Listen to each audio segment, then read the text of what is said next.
नमस्कार दोस्तों, स्वागत है आप सभी का डेली 11 में। हम चर्चा कर रहे थे उत्तराखंड भौगोलिक विभाजन भाग 2 की। भाग 1 इससे पहले अपलोड कर दिया जा चुका है, आप यहाँ पर देख सकते हैं और उसका लिंक मैं डिस्क्रिप्शन में भी डाल दूँगा। शुरू करते हैं। जलवायु।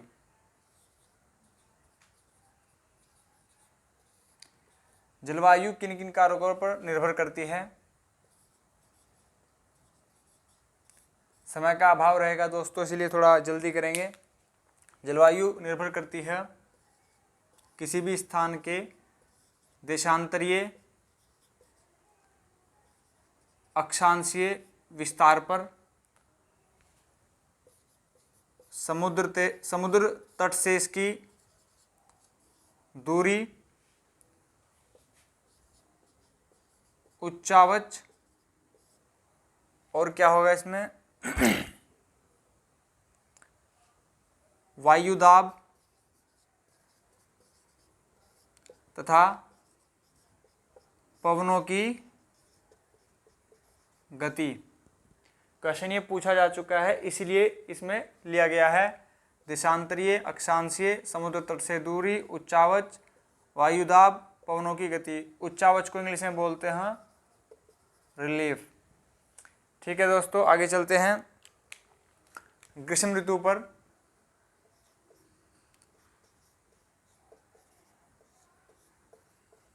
ग्रीष्म ऋतु की बात करें तो यह उत्तराखंड में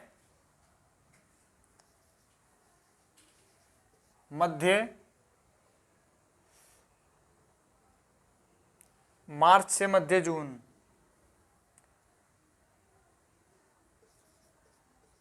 मार्च से मध्य जून तक होती है। सबसे गर्म महीने की बात करें तो वह जून का होता है। ठंडे की बात तब करेंगे जब शीत ऋतु पर जाएंगे। ग्रीष्म ऋतु को उत्तराखंड में स्थानीय भाषा में क्या क्या कहा जाता है देखते हैं। गांव में लोग बोल देते हैं खरसा, तो बोलेंगे खरसाऊ, रूड़ी, खरसाऊ, रूड़ी। वर्षा ऋतु की बात करें तो वर्षा ऋतु को बोलते हैं, हिंदी में बोलते हैं चमासा, लेकिन चमासा तो यहाँ पर नहीं बोलेंगे, यहाँ पर बोलेंगे चौमासा या फिर बसगाल। लिखते जाइएगा दोस्तों। बात करते हैं शीत ऋतु की।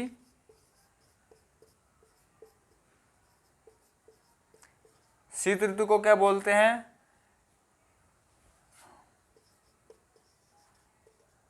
सियुंद या फिर शीतकला। ठीक है। ग्रीष्म ऋतु में यहां पर कौन सी दशाएं पाई जाती हैं? उष्ण कटिबंधीय दशाएं। वर्षा ऋतु में क्या बता सकते हैं आपको? वर्षा ऋतु में अगर बात करें, अगर हम ये मान लें कि ये भारत है और इसमें उत्तराखंड यहाँ पर होगा, भारत में जो मॉनसून आता है वो दक्षिण पश्चिम से आता है, लेकिन अगर बात करें उत्तराखंड में तो ये आता है दक्षिण पूरब से। लिख देता हूं मैं, दक्षिण पूरब से, और इसमें यह लगभग आ जाता है 15 जून के आसपास। अगर उत्तराखंड का मैप ही लें, दक्षिण से अगर आप उत्तर की ओर जाएंगे तो वर्षा ऋतु की या फिर वर्षा की मात्रा घटेगी। क्वेश्चन अगर चेंज होके आए, रिवर्स आए कि अगर आप उत्तर से दक्षिण की ओर जाएंगे तो वर्षा ऋतु की मात्रा बढ़ेगी। क्वेश्चन पूछा जा चुका है। नेक्स्ट चलते हैं। क्वेश्चन आएगा सबसे अधिक वर्षा किस मानसून से होती है, तो वो होती है जो बंगाल की खाड़ी से आता है। लिखते जाइएगा जैसे भी आप अपने नोट प्रिपेयर कर रहे हैं। हमारे यहाँ औसतन वर्षा कितनी होती है? औसतन वर्षा की मात्रा है 150 से 200 सेंटीमीटर। यहाँ पर देखते हैं, थोड़ा रफ कर देते हैं दोस्तों।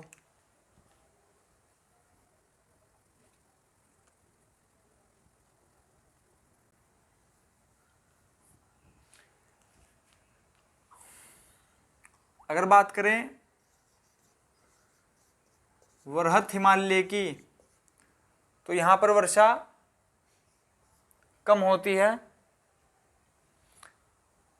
कम मतलब यहाँ पर सबसे कम होगी वरहत हिमालय में। मध्य हिमालय में थोड़ा सा, इसकी अपेक्षा बात करें तो इससे थोड़ा सा अधिक होगी। अगर बात करें वहाए हिमालय की, तो यहाँ पर वर्षा का अधिक भाग प्राप्त होता है। वहाए हिमालय में कौन कौन से क्षेत्र आते हैं, लिख लीजिए। शिवालिक, भाबर, तराई क्षेत्र आते हैं। तराई क्षेत्र में कौन से कुएं पाए जाते हैं? पाताल तोड़ कुएं। इंग्लिश माध्यम में बात करें बोलेंगे आर्टिशन कुएं को, तो सभी को पता है वेल बोलते हैं।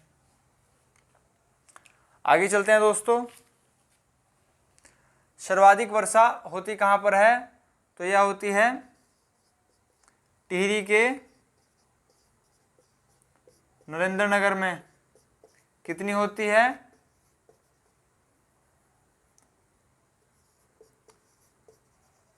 318 सेंटीमीटर सर्वाधिक। आई रिपीट, सर्वाधिक। शीत ऋतु पर चलते हैं फ्रेंड्स।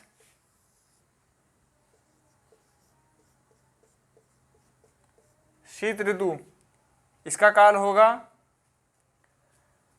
जनवरी अक्टूबर मार्च, मध्य अक्टूबर से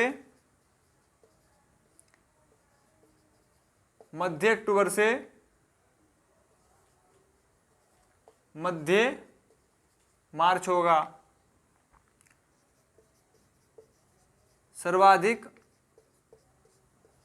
ठंडा महीना कौन सा होता है यहाँ पर? जनवरी होगा दोस्तों, सर्वाधिक ठंडा महीना।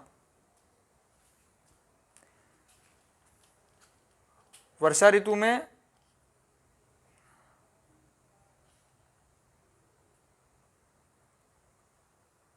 वर्षा ऋतु का मैंने शायद आपको का समय नहीं बताया। वर्षा ऋतु का समय था, वर्षा ऋतु यह था मध्य जून से मध्य अक्टूबर। मध्य जून से मध्य अक्टूबर वर्षा, मध्य अक्टूबर से मध्य मार्च शीत ऋतु, मध्य मार्च से मध्य जून ग्रीष्म ऋतु। चलते हैं अपने अगले टॉपिक पर।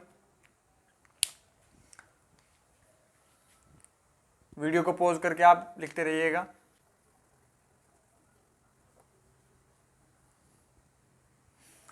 बात करते हैं जलवायु विभाजन की। डॉक्टर SC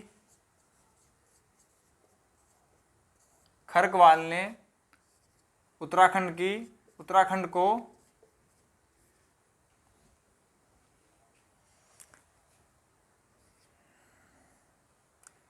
छह जलवायु क्षेत्रों में विभाजित किया था। क्वेश्चन ये होगा कि उत्तराखंड को 6 जलवायु क्षेत्रों में किसने विभाजित किया, तो खरकवाल ने। या फिर क्वेश्चन रिवर्स हो सकता है कि डॉक्टर एस.सी. खरकवाल ने उत्तराखंड को कितने भौगोलिक क्षेत्रों में विभाजित किया? तो 6 होगा। कौन कौन से क्षेत्र हैं एक बार एक दृष्टि में देख लेते हैं। प्रथम उपोष्ण, उपोष्ण जलवायु क्षेत्र, इसकी ऊंचाई होगी दोस्तों 900 मीटर तक या फिर इससे कम। नेक्स्ट है उपोष्ण के बाद आएगा, उपोष्ण में हमारे क्षेत्र कौन कौन से थे? तराई, भाबर,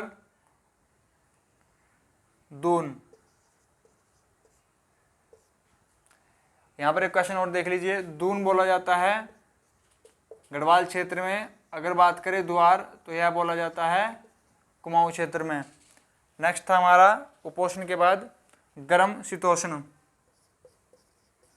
गर्म शीतोष्ण जलवायु क्षेत्र, यह होगा 900 से 1800 मीटर। आगे चलते हैं, थर्ड वन शीत शीतोष्ण, शीत शीतोष्ण जलवायु क्षेत्र, यह होगा 1800 से 3000 मीटर। लिख लीजिएगा जो मैं प्रोनाउंस कर रहा हूँ उसके आधार पर, क्योंकि राइटिंग तो थोड़ी जल्दबाजी में इतनी साफ नहीं आ पा रही है। फोर्थ है हमारा अल्पाइन जलवायु क्षेत्र, इसकी थी 3000 से 4200 मीटर। फिफ्थ हिमानी जलवायु,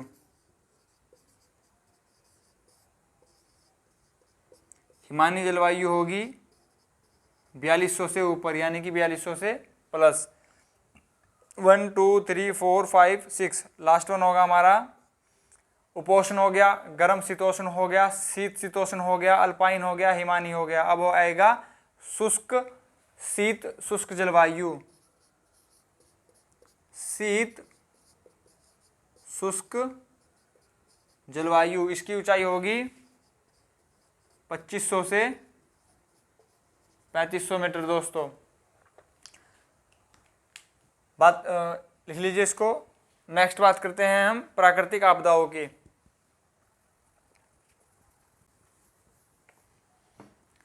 प्राकृतिक आपदाओं की बात करें तो सबसे विनाशकारी आपदा यहाँ पर हो सकती है भूकंप की, क्योंकि अगर भूकंप आएगा तो भूस्खलन होगा, भूस्खलन से क्या होगा, नदियों के मार्ग अवरुद्ध हो जाएंगे और बाढ़ आ जाएगी।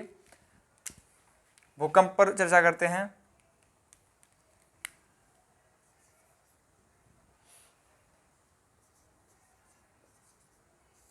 भूकंप या फिर इंग्लिश में बोले तो अर्थक्वेक, EARTHQUAKE, अर्थक्वेक।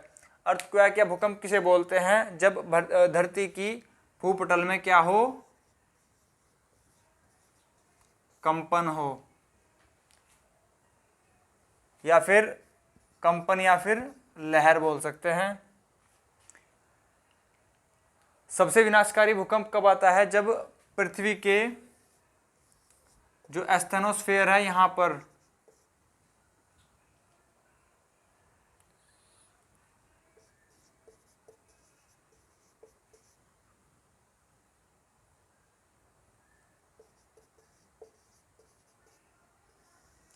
एस्थेनोस्फेयर में कोई हलचल हो और प्लेटों के धंसने से जो एकाएक भूकंप आएगा वो सबसे विनाशकारी होता है। तो जो मैग्मा से एक क्वेश्चन ये हो सकता है कि अगर पृथ्वी के अंदर यह तरल पदार्थ है तो इसको मैग्मा बोला जाता है, लेकिन अगर ये भूकंप के रास्ते ऊपर आ जाए, धरातल पर आ जाए, तो बोला जाता है इसको लावा। ये भी एक क्वेश्चन है अपने आप में। भूकंप उत्तराखंड में किस कारण से आते हैं? तो ये आते हैं प्लेटों की गतिशीलता के कारण तथा भ्रंशों की उपस्थिति के कारण। भ्रंशों की उपस्थिति के कारण क्वेश्चन ऐसे होगा कि उत्तराखंड में भूकंप किस कारण से आते हैं? ऑप्शन है प्लेटों की गतिशीलता के कारण, ऑप्शन बी भ्रंशों की उपस्थिति के कारण, option C A and B both, option D इनमें से कोई नहीं। तो उस टाइम हमारा करेक्ट आंसर होगा ऑप्शन सी, जिसमें दोनों ही ऑप्शन आपको दिए गए होंगे, उपलब्ध होंगे। आगे चलते हैं। सबसे इंपॉर्टेंट क्वेश्चन जो इस बार के समीक्षा अधिकारी के पेपर में पूछा जा चुका है, क्वेश्चन था MCT। ये क्या है? ये है मुख्य केंद्रीय भ्रंश रेखा किस किस हिमालय के मध्य में स्थित है? इंग्लिश में बात करें तो इसको लिखेंगे मेन केंद्रीय होगा, सेंट्रल भ्रंश होगा, थ्रस्ट। मुख्य केंद्रीय भ्रंश, मेन, सेंट्रल, थ्रस्ट, ये किस किस के बीच में है? अगर इंग्लिश में बात करें तो बिल्कुल सिंपल सा है, लार्ज और स्मॉल हिमालय के बीच में। हिंदी में बात करें तो लार्ज को हम क्या बोलते हैं? वृहत, उच्च या फिर महान। हिंदी माध्यम वाले बच्चों के लिए 3 नाम याद करने होंगे, वृहत, उच्च या फिर महान। लघु को बोलेंगे, स्मॉल को बोलेंगे लघु या फिर मध्य। तो आंसर क्या होगा?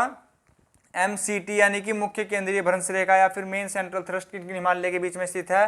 लार्ज या फिर स्मॉल या फिर वृहत, उच्च, महान, लघु, मध्य, इन दोनों के बीच में स्थित है। इसी रेखा को लेके सुंदरलाल बहुगुणा जी ने, जो पर्यावरणविद थे, उन्होंने विरोध किया था कि टिहरी डैम को ना बनाया जाए, क्योंकि यह रेखा ऐसा माना जाता है कि टिहरी डैम के भी नीचे से जा रही है। सुंदरलाल बहुगुणा जी का जब नाम आया है तो उन्होंने नारा दिया था,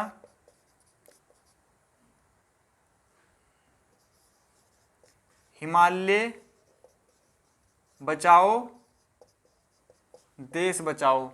याद रखने का तरीका होगा, बचाओ, बचाओ में बै आ रहा है और सुंदरलाल बहुगुणा में भी बै आ रहा है। आप याद कर सकते हैं, इसमें 3 बै एक साथ आ रहे हैं। आगे चलते हैं। एक और बात यहाँ पर मैं आपसे बता दूं, भूकंप से रिलेटेड ही। सपोज करते हैं ये भारत है, भारत में अगर 100 भूकंप आ रहे हैं तो उत्तराखंड में कितने भूकंप आएंगे? उन 100 में से 68%। पूरे विश्व में अगर 100 भूकंप आ रहे हैं तो उत्तराखंड में कितने भूकंप आएंगे? 10%। क्वेश्चन पूछा जा चुका है। एक और, यहाँ पर प्रत्येक 50 वर्ष के बाद एक खतरनाक या फिर भयंकर भूकंप आता है। ठीक है। भूकंप जैसी आपदा से बचने के लिए हमने यहाँ पर क्या बनाया है? भूकंप मापी यंत्र। वो कहाँ पर लगाए गए हैं? उसका आंसर है 3 जगह, 3 स्थानों पर लगाए गए हैं। प्रथम स्थान है हमारा देहरादून, दूसरा स्थान है हमारा टिहरी, तीसरा स्थान है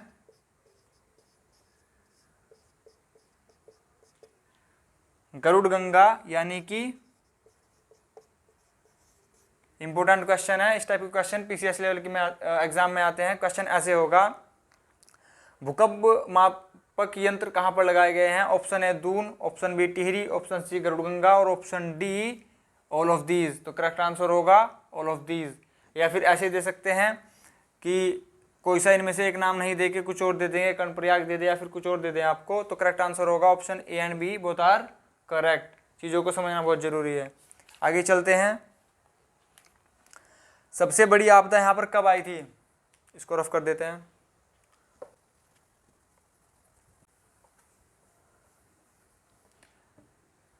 उत्तराखंड में सबसे बड़ी आपदा कब आई थी? इसका आंसर वैसे तो आप सभी को पता होगा, 16-17 जून 2013। बहुत भयंकर आपदा थी। इस आपदा से सर्वाधिक क्षति किसे हुई थी? रुद्रप्रयाग को। दोस्तों, रुद्रप्रयाग में अगर विशेषकर ज़्यादा स्पेसिफिक होकर बात करें तो रुद्रप्रयाग के अंदर हुई थी केदारनाथ धाम को। घाटी की बात करें तो घाटी कौन सी थी? मंदाकिनी।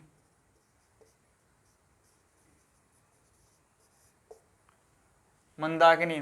बात करते हैं रुद्रप्रयाग में किन दो नदियों का संगम होता है, अलकनंदा प्लस मंदाकिनी। बात करें देवप्रयाग में किन का संगम होता है, अलकनंदा प्लस भागीरथी। अलकनंदा कौन है, अलकनंदा बहू, भागीरथी को क्या कहा जाता है, सास। अलकनंदा की लंबाई 195, भागीरथी की 205। सर्वाधिक लंबी नदी है काली, जिसका दूसरा नाम है शारदा, लंबाई 252। ठीक है, और देखते हैं, हम बात कर रहे थे आपदा की, जो सबसे भयंकर आपदा थी, इसको लेकर जो ऑपरेशन चलाया गया था उसका नाम था सूर्या होप। ऑपरेशन का नाम था सूर्या होप। यह चला था 17 जून से 2 जुलाई तक। इसमें जो एक हेलीकॉप्टर क्षतिग्रस्त हुआ था उसका नाम भी लिख लीजिए आप, उसका नाम था MI-17 हेलीकॉप्टर। याद रखने का तरीका, आप अगर आपको अच्छा लगे तो अपने पास रख सकते हैं। जो ये आपदा आई थी इसमें सभी को खतरा हुआ था, तो MI-17 यानी कि खतरा, ऐसे भी याद रख सकते हैं। ये ट्रिक आपको थोड़ी लगी होगी कि सर क्या बोल रहे हैं, लेकिन अगर आपको अच्छी लग रही है तो आप अपने पास रख सकते हैं, नहीं तो आप अपनी ट्रिक खुद बना सकते हैं। आगे चलते हैं दोस्तों, ये होगा हमारा आज लास्ट। इसी के साथ हम अपने सेशन का एंड करेंगे। रफ कर देता हूँ।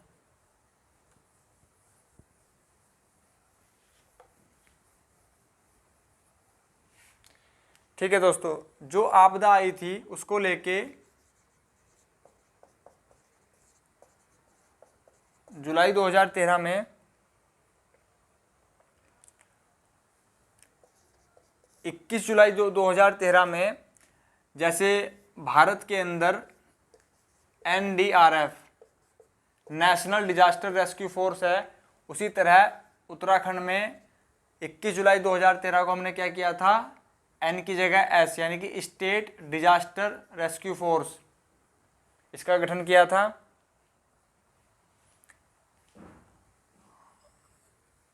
जुलाई 2013 में ही हमने क्या किया, अगर आप सपोज करें कि ये आप इसको नदी मान लें,